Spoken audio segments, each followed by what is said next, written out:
Welcome. I'm Catherine Magana here with Rachel Ivanovich from WWM Financial and Savvy Women Wealth Management.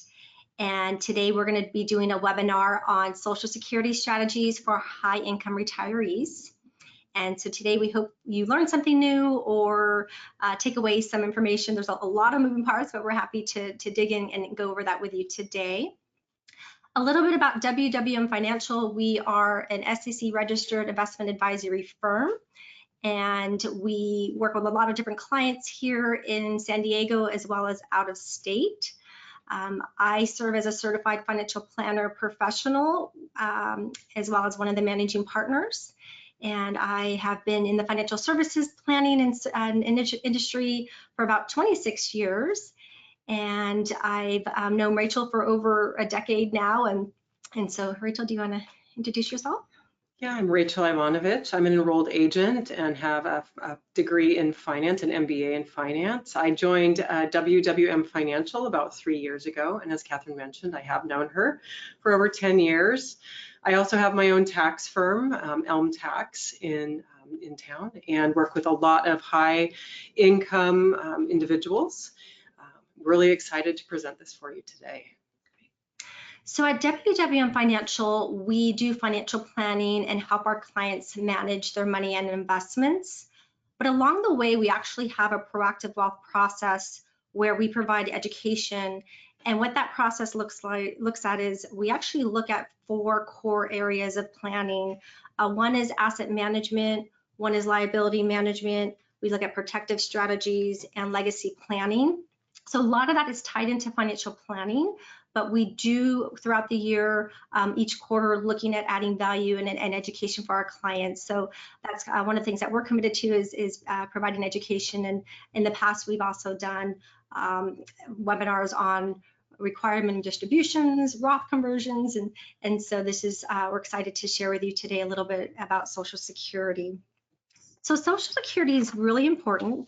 One of the things that we look at with Social Security is there is some advanced planning that you can consider, and kind of taking a step back and looking at the history of Social Security.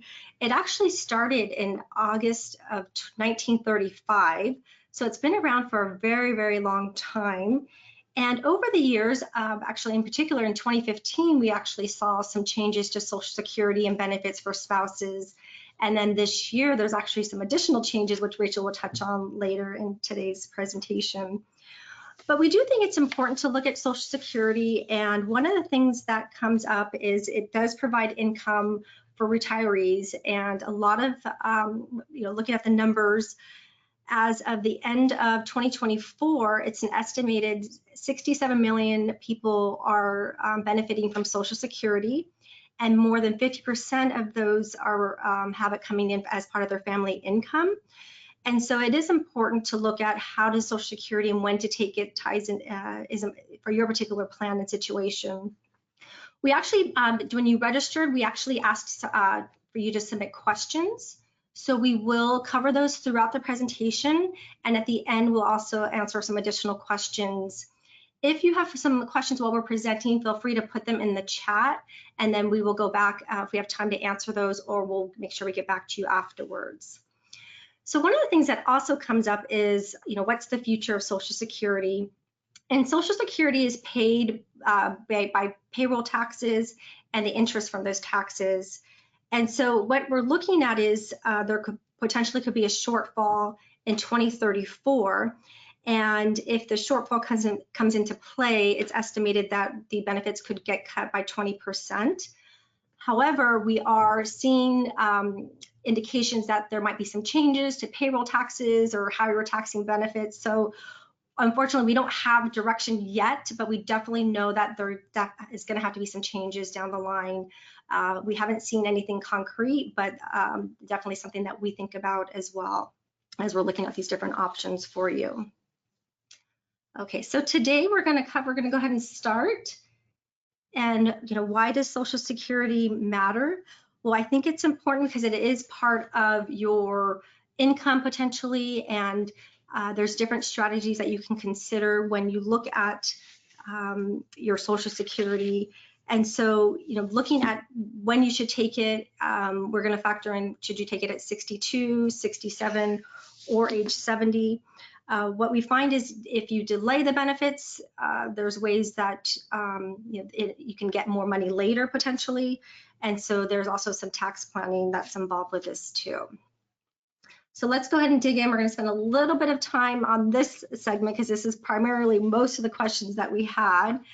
And so kind of looking at claiming age 62 versus age 67 versus 70, and kind of what should you do.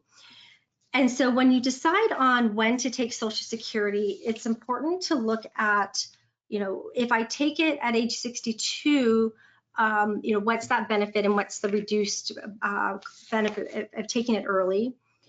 Full retirement age, for some of you, if you were born in 1957 or earlier, then you already hit full retirement age. If you were born in 1958, your full retirement age is 66 and 8 months. If you were born in 1959, it's 66 and 10 months. And then after 1960, it's age 67. So if you take the benefit at age 62, then your actually benefit is reduced by 30%. But it changes over time. So it's actually 20% reduction for the first 36 months, and then another 10% reduction for the remaining 24 months.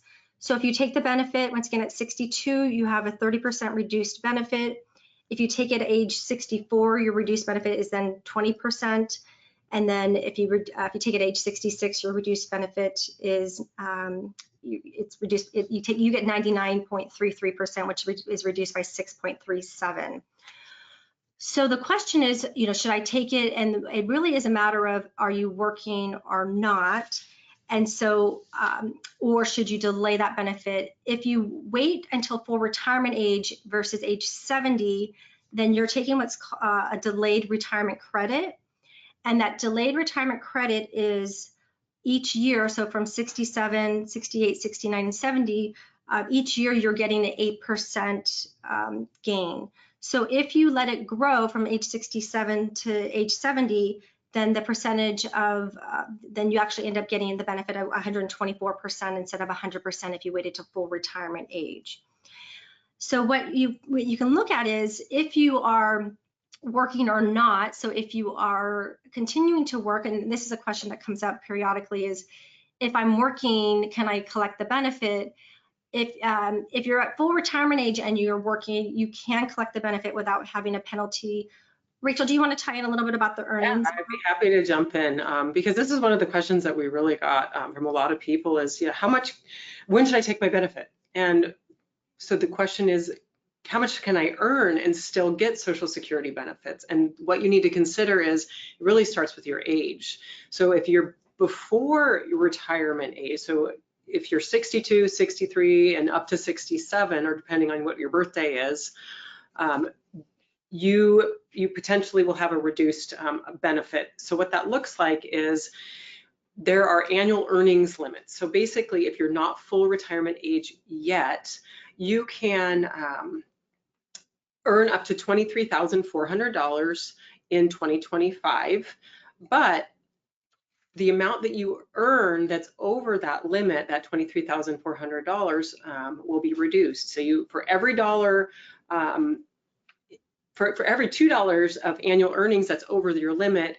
your benefits will be reduced by $1. And one thing that we think is really important for you to know is you're not going to necessarily lose these benefits.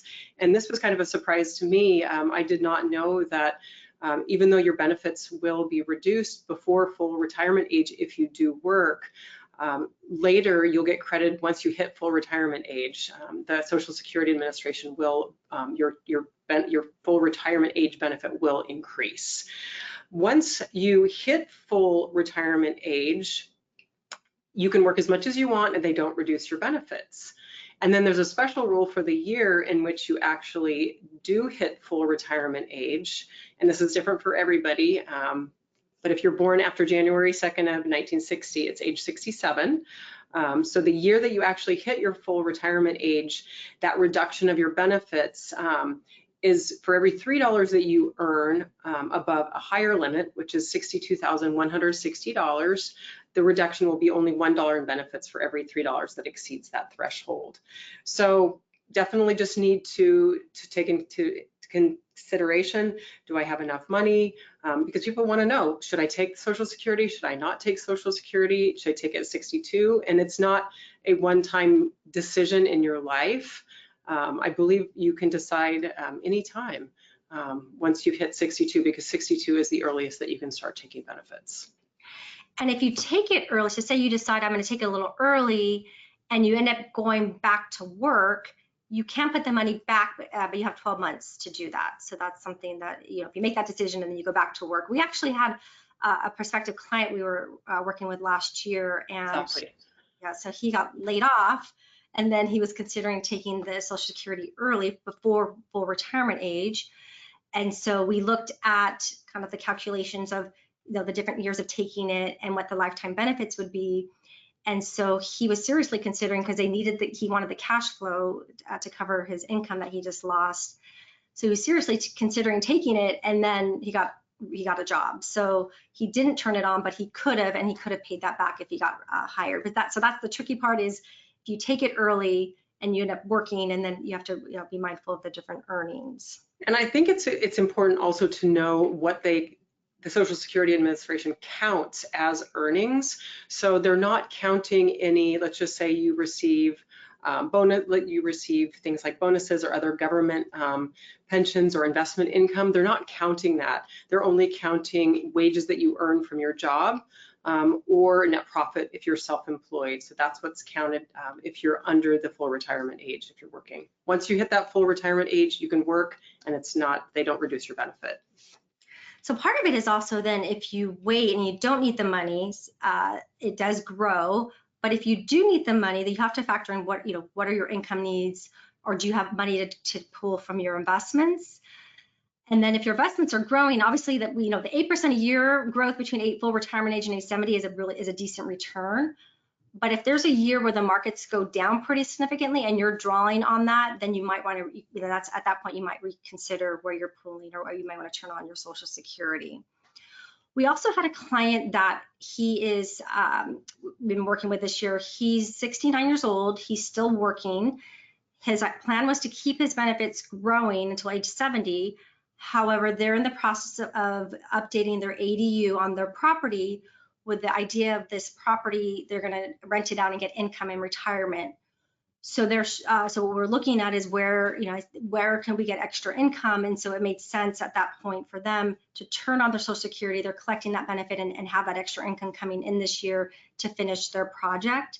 And so they already had that 8% per year, so they had the 16% gain, and then now they're getting this income coming in to help cover that project. So once again, it is kind of by scenario. Yes, you want it to grow, but what's the purpose and of your money, and do you need the money for certain reasons? And so the other thing you have to consider or look at is your life expectancy. And so we all want to live forever, but the reality is, women do typically outlive men. According to Social Security, the average life expectancy for 65-year-old is 84 years old for men and 87 for females. And then, but I have seen, and we deal with a lot of clients, I've seen clients live to 95, 100, or even 105. So kind of that's another thing to consider is, what's your longevity?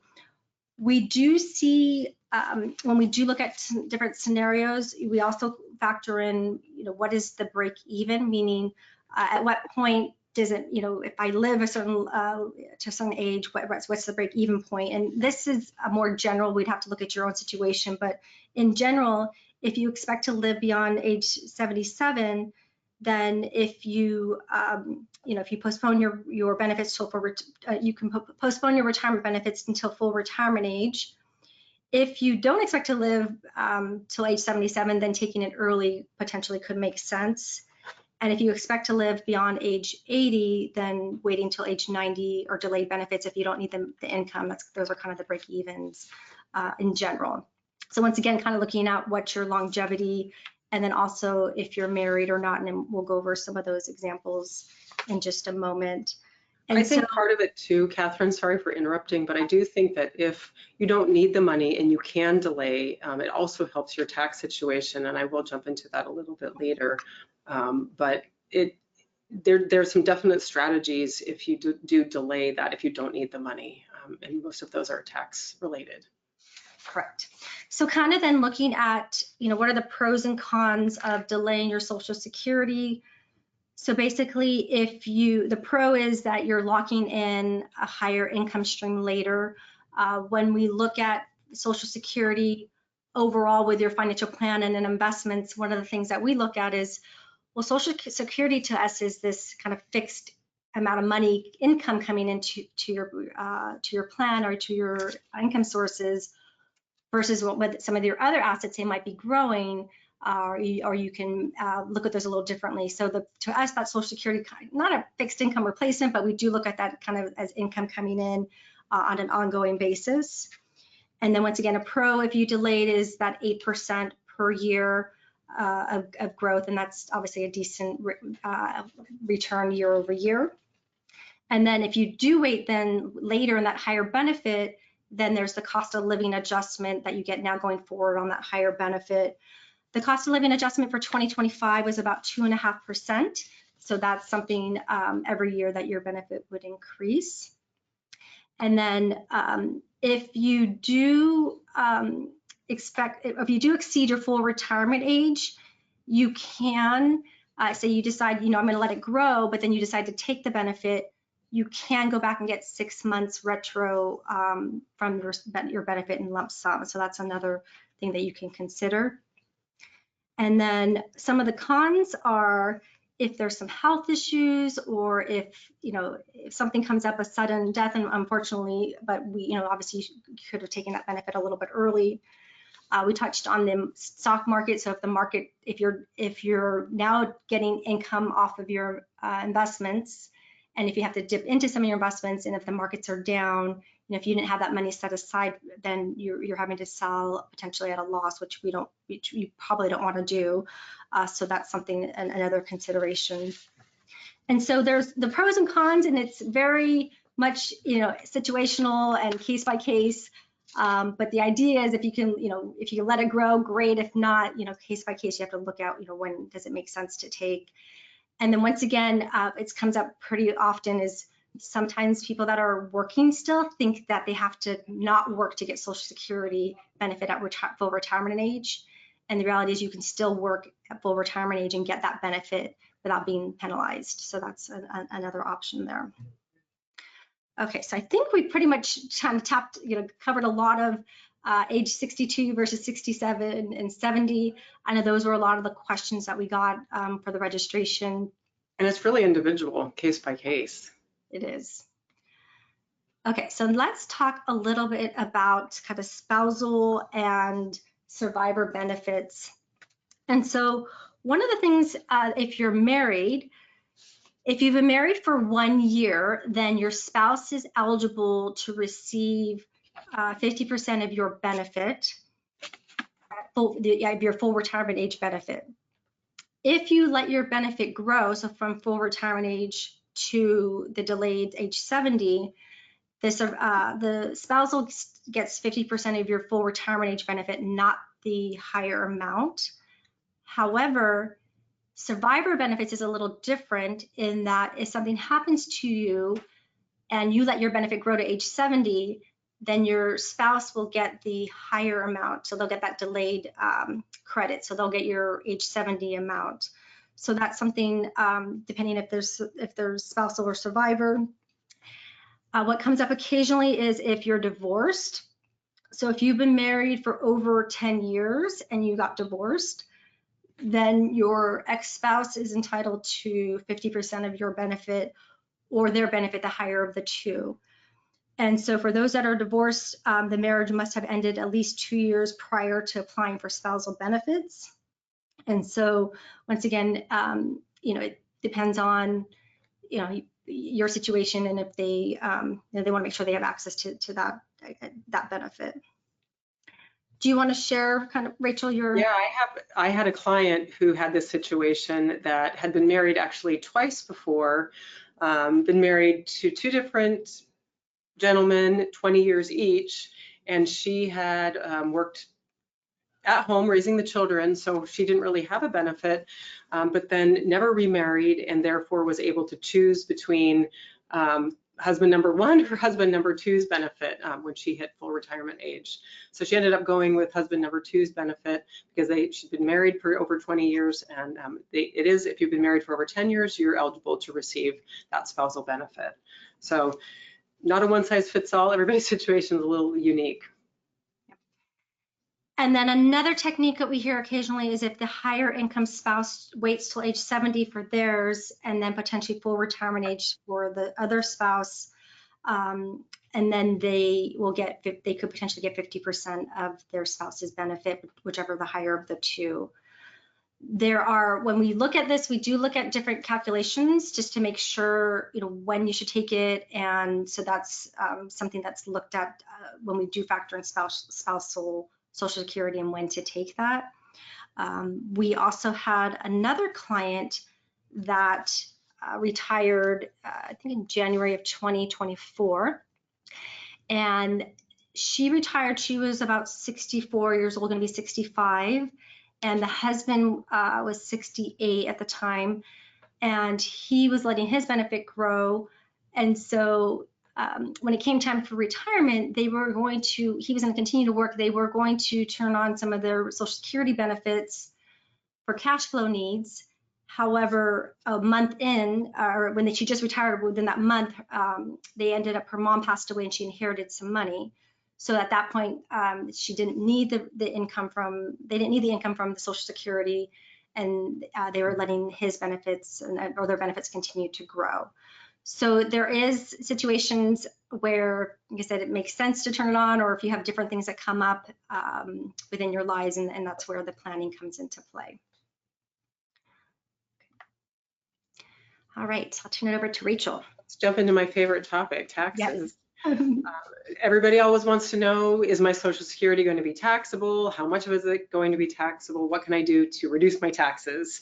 And so as you're considering taking your Social Security, the first thing you want to talk about when we're talking about taxes is what's your filing status and what's your combined income for the year. And so filing status, basically, so if you're a single individual, if your combined income is less than $25,000, you're not going to be paying tax on your Social Security from a federal standpoint. If you're married, it's over $32,000, which combined income needs to be defined here. So what that means is you look at what your adjusted gross income is, or AGI, subtract off whatever your Social Security benefits would be, and then you have to add back in any exempt income, and then you add in half of your Social Security benefits. And if that number is over the threshold, then to 85% of your Social Security benefits can be taxable. If you're single, if your income is your combined income is between $25,000 and $34,000, only 50% of your benefit is taxable. If you're married, if your combined income is between $32,000 and $44,000, up to 50% of your benefit is taxable. So it's really a year-by-year situation. That's why tax planning is so key. And another thing to keep in mind is that these thresholds are not adjusted for inflation. I've been doing taxes for over 25 years, and these have been the same thresholds for as long as I've been doing taxes. So I'm assuming that they've been around pretty much since inception. So basically the call to action for you is you really need to have some proactive, some advanced tax planning strategies in order to pay the least amount of tax possible. And so let's kind of jump into some of those. So we're going to be talking a little bit about Roth conversions. We're going to talk about required minimum distributions and Social Security and how that all ties together. Because our goal for you really is to smooth out your income over the years in retirement and really reduce your lifetime tax bill, maximize your Social Security benefits, keep as much of that as possible because you've worked really hard and we want you to keep as much money as possible. So the question is, how do I minimize the taxes on my Social Security? So let's just kind of jump in, and like I was saying earlier, the first thing you could do is delay claiming your benefits and do some planning before you actually reach that full retirement age. As I was saying, age 62 is the first time you actually can take are eligible for Social Security, but maybe you do want to wait because it will minimize your taxes over the next 10, 20, 30, 40 years as long as you live. So one of the strategies that we look at is potentially you delay taking that benefit, and if you actually do need the cash, if you're over 59 and a half, you actually can pull money out of a 401k or an IRA versus taking the Social Security benefit early. Because yes, that money will be taxable, but over time, it will reduce your overall balance in those accounts, which once you turn 73, if you have traditional IRA accounts, you do have to take a required minimum distribution every single year. Another thing to think about is if by delaying taking Social Security, and maybe you are still working and you have health insurance through your employer, you don't have to take that Medicare when you turn 65. And if you have health savings account coverage through your employer, you can still contribute to that health savings account and reduce your taxes that way. Because once you are taking Medicare, you no longer can contribute to a health savings account. So like I said, delaying taking that Social Security benefit is not necessarily just letting it grow, like Catherine was saying, which grows at 8% per year. There are some other tax strategies that we can implement in the meantime. So let's jump into what those are, what I was talking about with the required minimum distribution. So that originally, before the Secure Act and the Secure 2.0 Act, you had to take your required minimum distribution, so a specified amount out of your IRAs and your 401ks at age 70 and a half. And that has been increased year over year. And now at age 73, you need to be taking a certain amount out of those 401ks and IRAs on an annual basis. And once you're taking that money out, that is putting you in a higher tax bracket. The other thing to consider when you're taking money out of those accounts are you may get hit with an adjustment to your Medicare premiums. It's called an IRMA. So you really want, there's so many different factors that go hand in hand. So you definitely want to be working with someone who understands all of the moving pieces of your situation so that you pay the least amount of tax possible. So the Roth conversion is really one of the strategies that we like to talk about. And it may be in a year where your income may be lower because you've been told, all your career, put money in your 401k, put money into an IRA, make sure that you're maxing out as much as possible into the tax deferred accounts. As you're starting to get into your 50s and 60s, you really want to start looking at, okay, how am I actually going to be pulling that money out of those accounts in a tax efficient manner? Because once you do hit 73, you will have to take out the required minimum every year. So in your 50s and 60s, potentially, you might consider doing a Roth conversion. And the difference, one of the reasons that we want to get the money into the Roth account is that Roth IRAs don't have any required minimum distributions. Roth 401ks are different, but Roth IRAs, we want to just look at what that looks like. And the difference between a Roth and a traditional is, from a tax standpoint, is when you pull money out of a traditional IRA or a 401k, you're going to be paying ordinary income tax on that. With a Roth, you put the money into the account, it grows tax deferred, comes out tax free. And so if you have a year where maybe you are in between jobs, maybe you want to retire, but you don't want to stop working completely, maybe you go from a very high paying job to a job that doesn't pay quite as much, and maybe you're still in your 50s or your 60s, because we've seen that a lot, is that retirement doesn't look the same these days as it used to. Maybe you just say, you know what, I want a job with less stress, and now all of a sudden you're making quite a bit less than you were previously.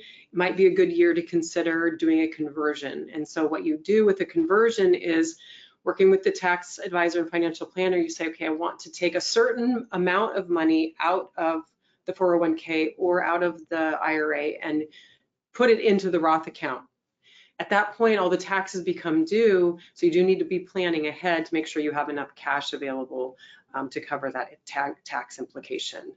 But we do think that doing Roth conversions is a great idea. It does reduce the amount overall that you later will have to pull out of your traditional and 401ks, traditional IRAs and 401ks.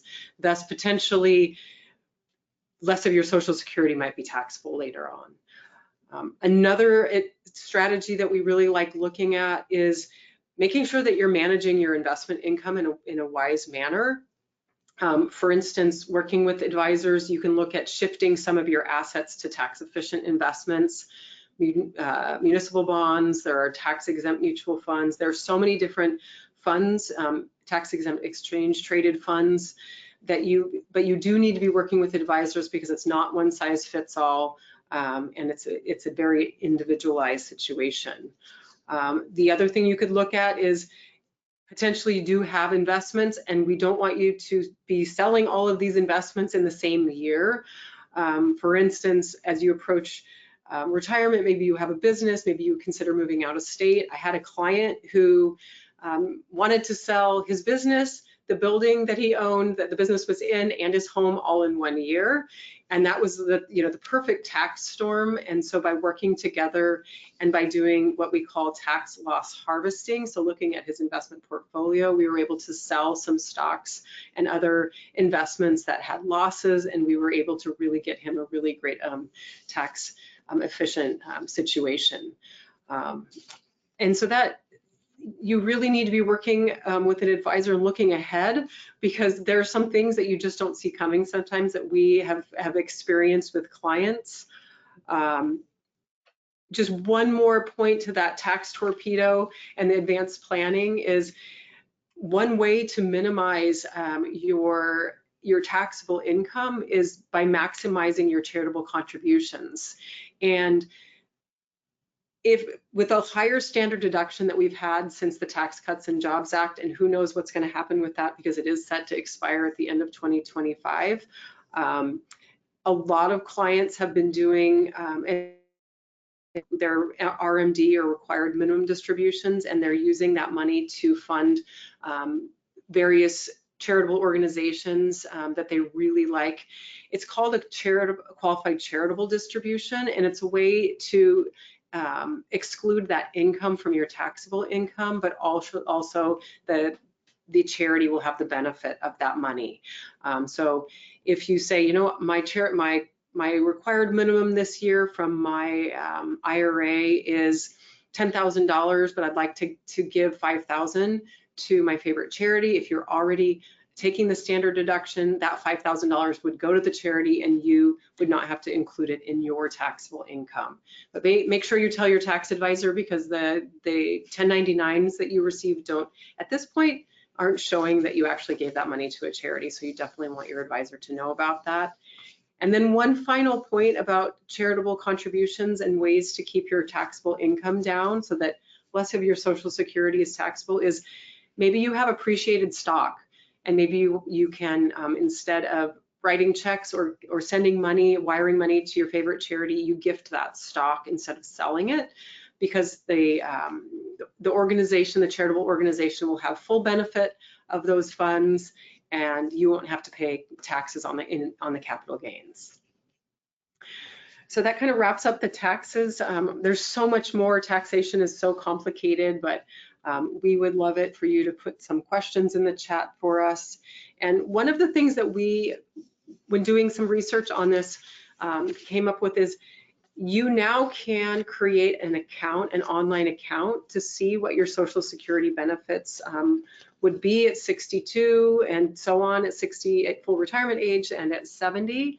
But you also can look at the Social Security Administration basically tracks your wages for the highest 35 years that you work. And one of the things that actually, when I pulled my statement this last year after I created an account, it's really easy to set one up online, was I noticed that there were 2 years where I had no wages, where I knew I had worked. And so it turned out that the IRS had not processed the paperwork that the employer had sent in. And so you may want to check your Social Security statement online just to make sure that your wages were reported correctly and are being reported correctly on that statement, because that will help maximize your benefit. And then just one final point with that, it's important to make sure that they have your correct address, phone number, and bank account if you're going to be receiving benefits.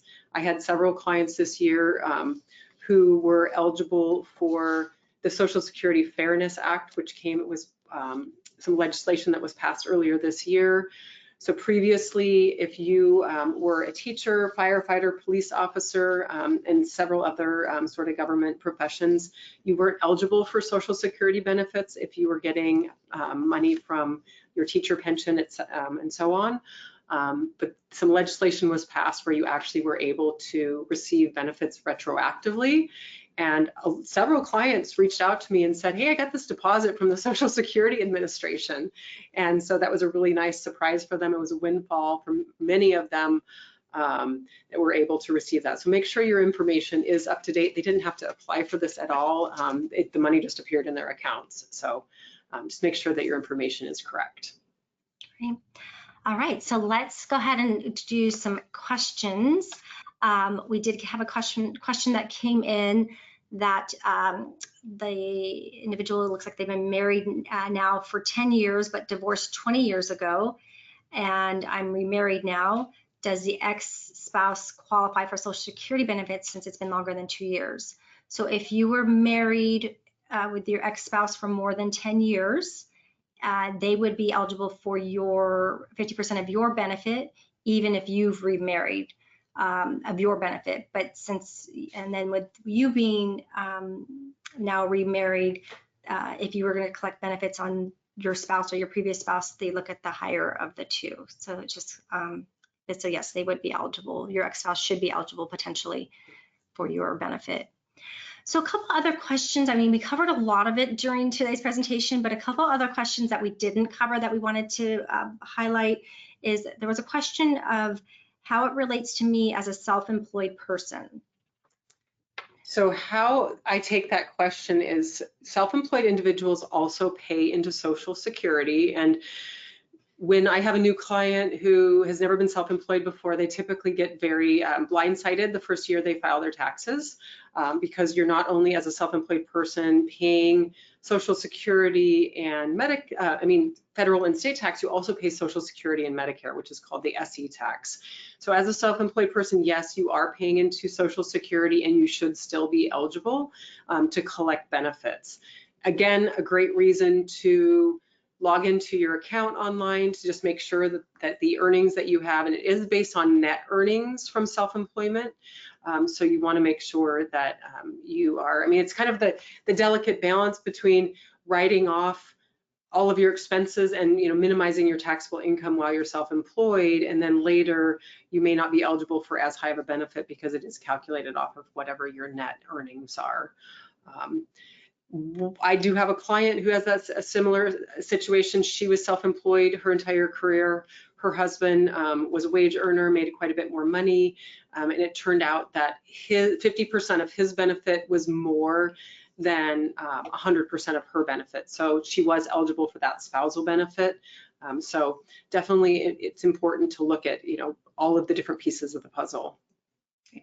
And then I apologize, just to re-clarify on that marriage question, if you got remarried, then you do not get your previous spouse's benefit, you get your new spouse's benefit, unless your new spouse you're married with, there was an annulment or a divorce or something. So just there's a little more nuances to that, but your ex-spouse should get access to your benefit if they didn't remarry. Okay, the next question was, will I outlive my money? So that is more of a financial planning question because you look at Social Security, is there a pension income? Is there what are your income sources? And then are you also living off of some of the income off of your investments? And so kind of looking at overall where you're at with it from a financial planning perspective and your longevity and making what your income needs are. So there's a little bit more planning tied to that question, but happy to have that conversation with you. And then another question that came up is how to strategically manage Social Security. So once again, after going through some different scenarios today, we can, from a planning perspective, as well as look at Social Security calculations to see how that ties into your plan and retirement plan, and what's the best, what's best for you. So it's more of an individual. Yes, we know it grows to age 70, but does that make the most sense for you, and if you're married or not? So those are some things that we would look at. And then also another question that came up was when to take it to get the most. So once again, if you don't need it, and having it grow to age 70, you get the delayed credit or delayed benefits. But once again, the whole wild card there is, if benefits get reduced later, or what's going to happen with the benefits that are supposedly going to be reduced in 2034. So in the meantime, with the information we have, we could do planning and projections, but there's still a lot of unknowns out there. So I think we covered a lot of ground today. We do want to thank you for joining us today. Like we've been sharing kind of throughout today's presentation, kind of an action step is if you would like to have a conversation with us to kind of talk through your current situation and your Social Security, we're happy to have that conversation with you. You can find us at 760-692-5190, or you can email either of us. There's also a QR code on here if you'd like to schedule a call or consultation. Once again, there's there's a lot of information out there, and the rules change, and there's the tax part of it. And I know Rachel really dug in about some different strategies, but there's a lot more detail that goes into those that we would be happy to consult with you on.